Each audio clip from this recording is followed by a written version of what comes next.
జీవిస్తున్నటువంటి మనం అందరము కూడా మానవులముగా రంగులో భేదము, చదువులో భేదము, ధనవంతుడని దరిద్రుడని, మరి ఫలాని భాష ఫలాని వారని అనేకమైన భేదాలు లోకంలో మనం చూస్తూ ఉన్నాం. కానీ పాపం చేయటంలో ఏ భేదము లేదు, అందరూ పాపమై ఉన్నారు.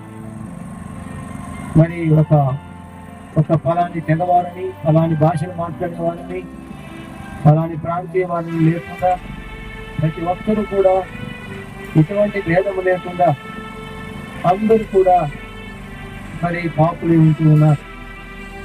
పాపం అనగా దేవుని యొక్క ఆజ్ఞను మీరుట పాపం, దేవుని మాట వినకపోవటమే పాపం. మీరారా, దేవుని వాక్యం సెలవిస్తున్నది, ఈ పాపానికి వచ్చే జీతం మరణం, పాపంలో వచ్చే జీతము మరణం. ఆ మరణమే అగ్ని గుణం, అగ్ని ఆడదు, పురుగు చావదు. కాబట్టి పాపం యొక్క ఫలితం, పాపం వల్ల వచ్చేటువంటి